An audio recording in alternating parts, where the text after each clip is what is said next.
Welcome Linux enthusiast. This is the 21st episode of our Linux learning series. If you have missed any of our previous episodes, you can check the playlist above. In this video, we'll be talking about kernel modules and management in the Linux machine. If you're looking to upskill in Linux and get globally recognized certificates, you can check out our DevOps course. The link is given below in the description box. Alright, let's start the video now.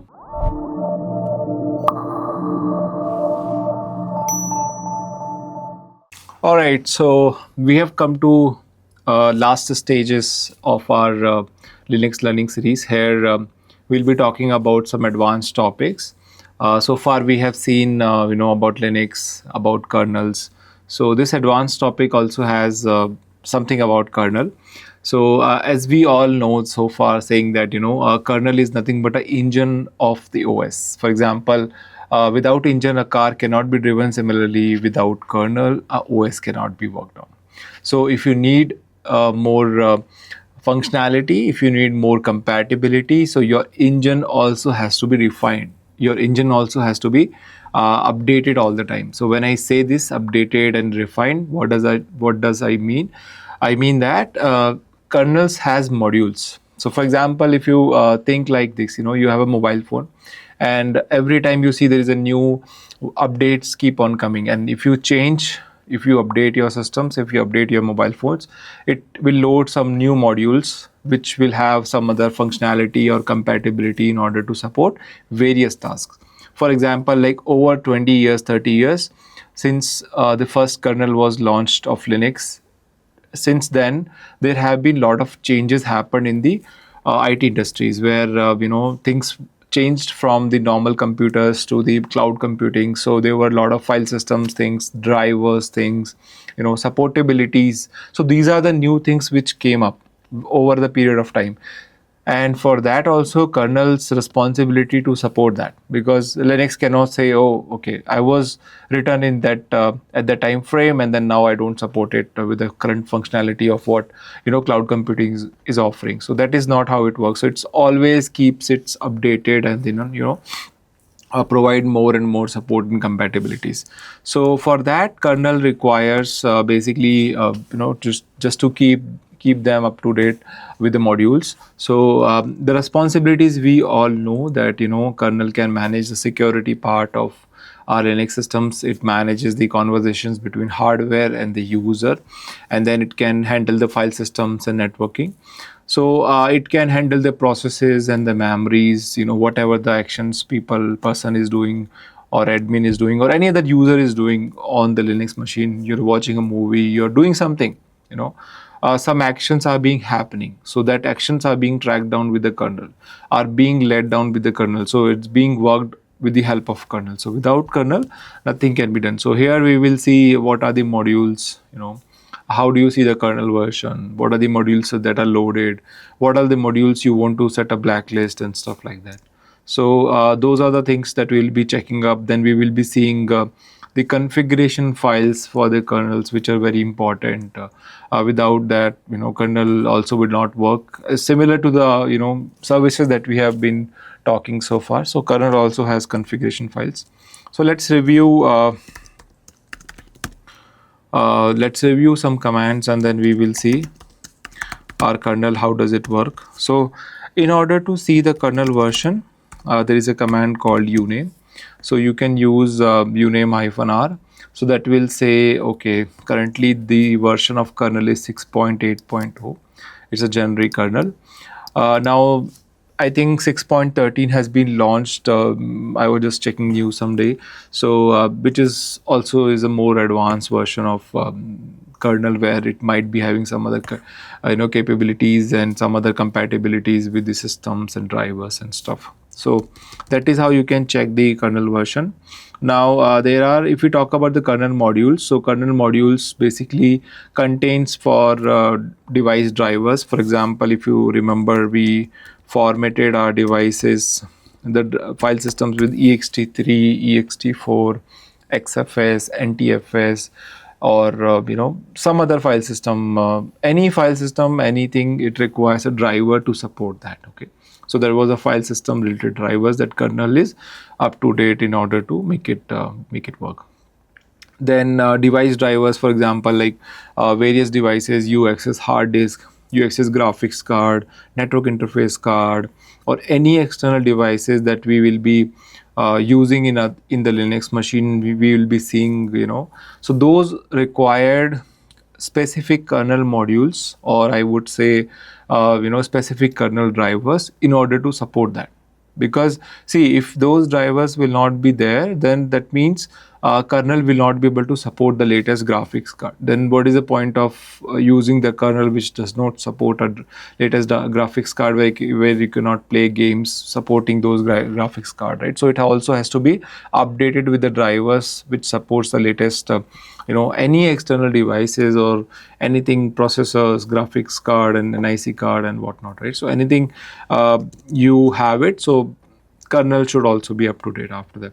And then networking protocols also, over the period of time we have seen from UDP, TCP, IP, then HTTP, HTTP 101, 102. So there are changes has been happening in the networking world as well, where from SSL 1.1, 1.2 to SSL 1.3. So there is like lot of changes has been happened in order to secure the world, in order to secure the internet, the data, vulnerabilities and stuff. So kernels should support that networking fundamentals also over the period of time.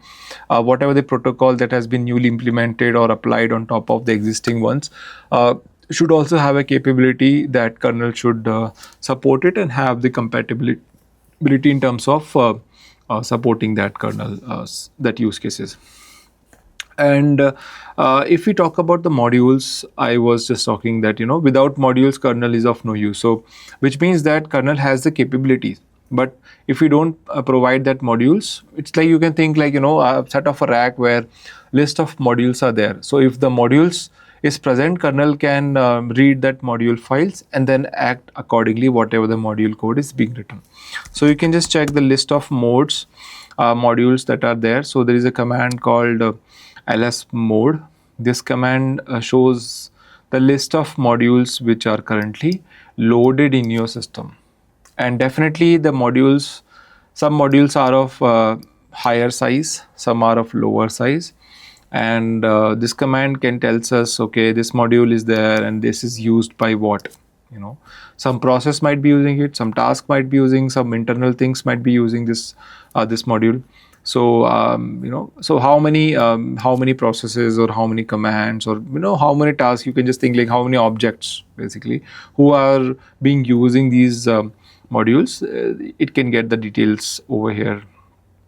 So there are, for example, if you see like this NF table, so there are 48 objects in that sense, okay, which are having correlation in order to use this module. So they are being used by these.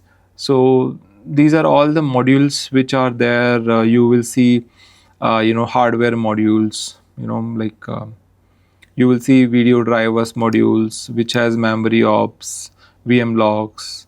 So these are the things, all various type of modules which are there. So you don't have to worry about what are the modules, each and every module what it is doing, because it's not the job for or the use cases for anybody to understand or learn all the modules listed there. Depending on the use case, whenever it comes up, you can read about those modules as well. There is a manual always available, we have seen so far in our series. So you can read through the manual and then you can get more knowledge about okay, what does this module do, and then you can just go more deeper and deeper into that. But here in this series we are just touching up the basics of Linux and also understand the concepts and how do we use it fundamentally. So this chapter can at least tell you the idea about the fundamentally the modules are there. Without that modules kernel may not work. So there are chances that some application you are trying to use which uses some other external drives but currently not working. Maybe there is a chance at least you understood, okay, kernel is the one which is responsible to make things work. But what if there is a module which is there and currently not loaded? That's why the application is not working. Similar way, right? So that can be a use cases where you at least have this click in your mind, okay, there might be chances that a module is missing. So you can add the module. Once you add it, maybe the application start working. So that's how you can think in that direction, then try to troubleshoot things. So yeah, I can see here these file system related, then RAID partitions, another category of partitions that we spoke, LVM, and RAID was also one of it, which we did not touch, but yeah, these are the modules which supports the RAID. Then there are some other modules as well which uses by RAID and recoveries, so then algorithms, various algorithms which are being used in order to encrypt the password and whatnot, right? So there are advantages, and there are usage of individual ciphers and modules basically, which are being led by various processes, and kernel has the capability to talk to the process or the task by the help of these modules. So if these modules are not present, then kernel will not be able to talk to or support on that functionality. So that is how you can see the modules. Now let's say if you want to see how do you load a module, or how do you say to the kernel, okay, I want to load this module. So there is a command called mode probe, okay, and then you can just pass on the module name, whatever the module you think it's, just to identify if it is loaded or not, or if it is not loaded, then it will load it. So you can just say, let's say there is a module called AES C cipher. Okay, so this module is loaded. That's why you are just seeing it here like this. If this would not have been loaded, so it will load at the time, but since it is already there, so that's why it is being loaded. Or let's say if I give some other random name, right? So this will say, okay, you are getting a fatal error saying that module this not found in the directory.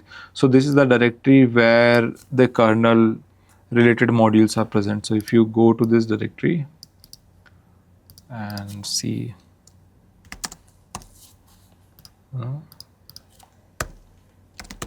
so you can see build, then init rd, the kernel process. These are the modules which are built-in modules.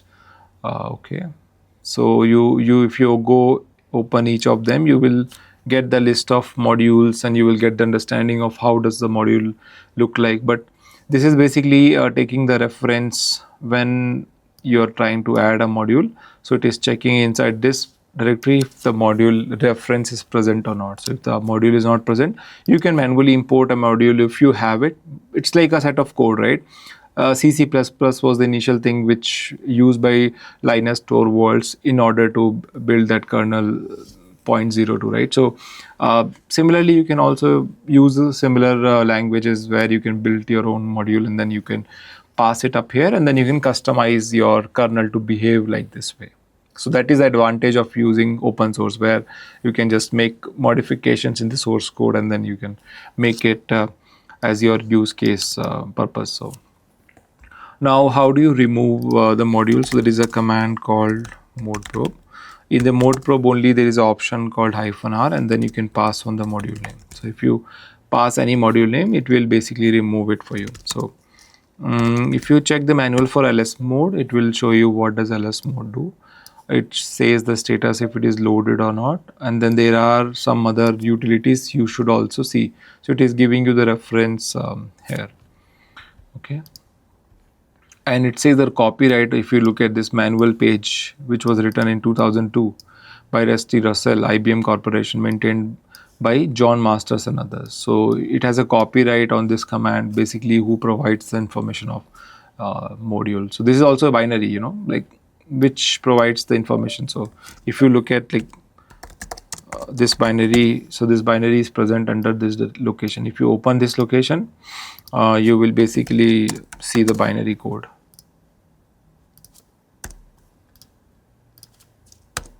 See, so this was written by the team, and then they have copyright on top of it. Okay, now let's open that manual. What it was referencing, there is a command called mode probe. So let's open this. Here you can see how do you add and remove modules from the Linux kernel. So mode probe command can help you.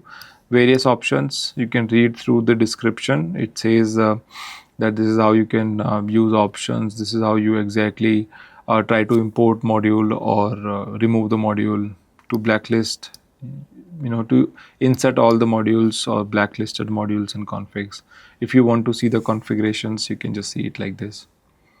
First time if you are doing module updations and stuff, you can. So there are like hell lot of options available where you can just check out, read through that, and then it'll give you references of various other commands and stuff. So similarly, mod info is just to provide the information about the Linux module, what does a module do.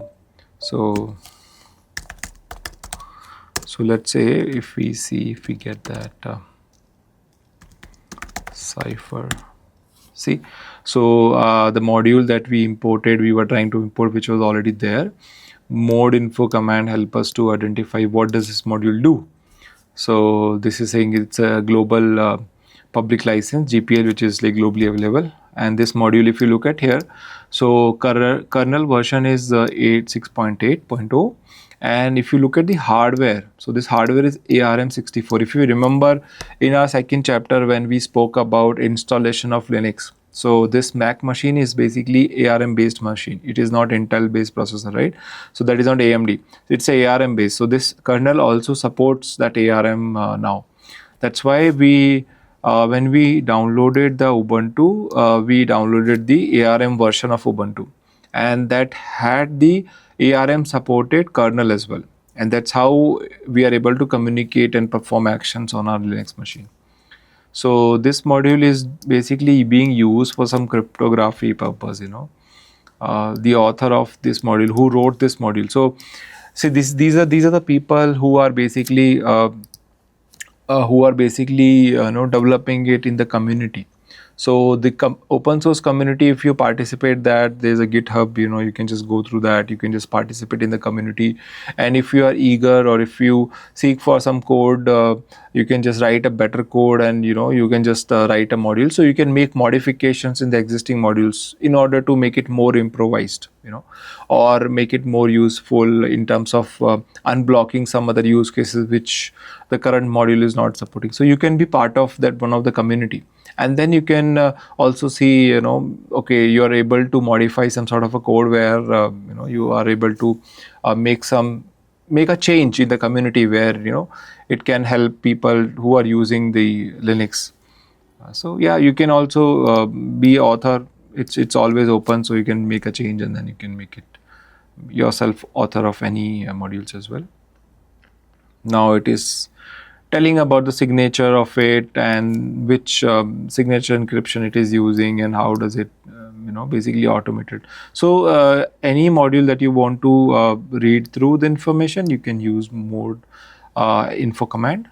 And if you want to list the modules, you can use lsmod command. You can mod probe command to add or remove the modules here. Now if you want to insert manually to load a specific module, let's say for example you have built a module, okay, and you want to load that module, so you have to use command insmod, insert mode. So you can insert the modules basically. So sudo insmod, then you can provide the path of your modules. So let's say any path, I'm just giving a reference of, okay, this is the path of module, and some module, some module you want to insert. If you want to insert it, you can use insmod command. So there might be some other options as well with the insmod in order to see what other options are present and what it does. It will give you information like this, like for example dmessages command, where you can just read through the error messages if it comes, in order to import a module or stuff like that. Right. Now you can also prevent a particular module to be loaded in your system. The use case may be some conflict of modules can happen depending on the usage of the applications, and you want to restrict one module to not load on my system, so you can mark it as a blacklisted. Once you do that, after that nobody will be able to insert that module until you whitelist it again. So to do that change, there is a file called etc modeprobe.d, because all configurations are present in etc directory, then blacklist.conf. So this, if you see here, there are a lot of modules which are already blacklisted. Okay, so it says this is a debug tool that should be loaded explicitly, means should not be part of these drivers. These drivers are very simple, and HID drivers are usually preferred. That's why we don't use these drivers. Okay, so there are various entries you see for blacklisted, where they are saying these modules are not being used, or there might be some other replacements of these modules. So for example, like this is already replaced by this. So this is nothing but might be a ticket number of Ubuntu community, where Debian community, where they have been discussing about this via any GitHub issues or stuff, and then they decided, okay, let's not use this module, rather we should go for Asus laptop. Maybe for Asus laptop only it is being built it or something. So similarly, AMD is blocked here because this is not a AMD based processor. This is a ARM based processor. So it says that EDAC driver for this AMD is clashing with the AGP drivers, preventing the aperture from being initiated. So that's why it was blacklisted. So similarly, you can also add an entry here, blacklist, and whatever the module name that you have it, you can just pass the module name. Once you do that, you can just load the kernel, and that's it. It will just take up the configurations, and then it will not let you load the modules. Let me see if we can, what if we can just manually try to load it. Insert module.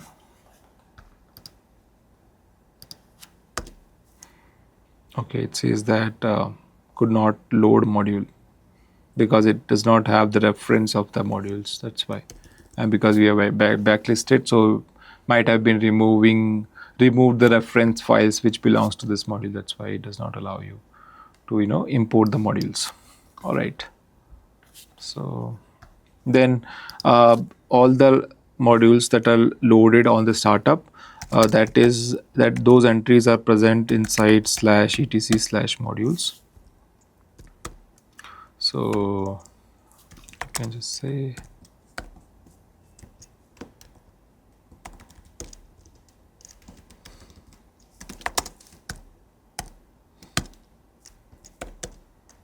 okay, currently it does not have any entry.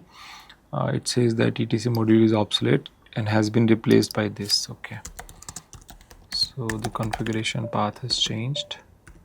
Load.t modules.configuration. So currently this is the file where we are documenting about the modules that are there. So this is one of the configuration files. Then there is one more present inside /proc. So if you remember, when we spoke about file system hierarchies, and we spoke about each and every files, /proc /bin. So /proc is basically holds the kernel modules, so information, the configurations of the kernel. So you see that, and it also holds, I think these are the process IDs. Yeah, I guess so. Let me open the directory, maps, and so it's basically tells for that process what it is happening, C group and stuff. Information, maps, root.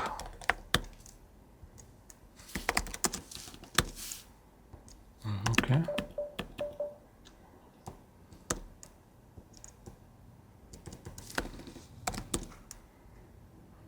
Yeah, so like all the set of configurations which are related to kernel you will find in /proc. So let's see this file. Let's try to open it up. For proc module, so you see all the modules which are being currently loaded is being present over here. So this is actually listing, okay, this module is currently live to use, and what are these numbers in order to explain the usage of this module. So similarly, you can, when you insert any new module, it will make a change in this file and make a new entry for that module to support by the kernel. So these are the configurations that you can see, and then you can just modify and you can insert it. So just trying to give the overview about how a kernel being loaded and see stuff. Then dmessage command basically helps to check the logs. So okay, unable to locate this package. There might be some other package which dmessage support. Okay, I think ms. Let's see this. Yeah, spelling was there. So once you use that utility dmessage, it loads the kernel logs for you. So so somebody who is basically more interested in how does a kernel functioning, and if you load any module, what is happening under the hood. So if you remember the logs that we spoke in general CTL or syslog logs, so similar to that, for kernel logs, you can either use -k option in general CTL to provide the kernel logs for you. Also, dmessage is another command where it can give you more elaborated details about the kernel processing whatever it is doing on your machine. So this is another way of fetching the details for you. So it is basically listing me, okay, it has found iPhone camera devices. So whatever the operations that I'm doing on my machine, it is being stored here, and because those are the ones which are related to kernels, because as I spoke, it has a various set of drivers. So any USB which is detected, it will identify that any devices or any drivers or anything. So you see, it has identified parallel virtual mouse is also being used on this machine, because I'm using keyboard mouse, so that's why it has been listed over here. So all the hardwares and stuff, kernel being read by the kernel, and then it can just list down the devices, whatever it has found, and the functionality. And if there are any issues with those devices, it will basically create the logs for that. Okay, these are the problems detecting those devices. But again, so these devices are being supported or found by the kernel because it has the module loaded to support that. See, it is just saying about starting systemd journal services. So this is what you can just calculate, get the kernel logs as well by using general CTL. So that is what the daemon, general daemon, which basically stores that information about loggings and stuff. So dmessage is a good command where you can try to get the kernel related logs. So these logs are more of about you see the protobufs and protocols and stuff. So this is basically capturing all sort of information whatever it is doing. So this is I think UFW. We remember we talked about UFW and IP tables firewall blocking. So some rule blocking rule that has been implemented until it is being provided or passed on to the kernel, things will not work, right? So kernel also understands each and everything whatever you're doing on the Linux machine. So UFW block rules that we have been testing throughout in our series, it has been listed down all of them. Okay, this is what the changes happened. Then some auditing logs also you can see for this particular process. Some process it would have been trying to do, and then something it was not able to perform, some denied problems occurred or something. So any sort of entries that you can see, these are nothing but kernel which is providing us all this information. So first process ID which is of kernel itself, that's why you get that. Yeah, so it gives us very good visibility in terms of identifying any devices or any issues with those devices in terms of loggings. Then there is a utility called sysctl. Sysctl basically helps us to change the configurations for the Linux on the fly, real time. You can just make a change whenever you are updating any set of configuration. So you can use sysctl-p and stuff. So there should be, or there might be some other utility which is linked to the sysctl daemon, and then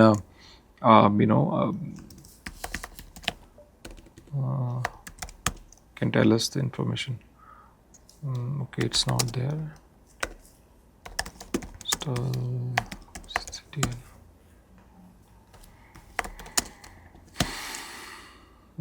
Okay, some other utility which is responsible for this package to work. That's why it's unable to find that. Anyways, but yeah, sysctl is a utility which you can use once you download that package, and you should be able to use it. So that can help us to load the modules, make any changes in the modules, that whatever the changes that you have done related to kernel, you can update those settings on the fly. So it can help to tweak those parameters at the runtime in a way. Yeah. Then create a list of module dependencies. I hope this command is there. So dep mode command is there. Basically, let's read about this command. So it will create all the dependencies, whatever the dependencies, in order to load a module. It will list down the dependencies. So as you remember, we spoke in our previous chapters that dependencies, when we spoke about packaging and stuff, so dependencies are nothing but a single package cannot be always there for any sort of application, right? There are multiple dependencies tied to it. So those dependencies are fulfilled, then only the main package will be supported.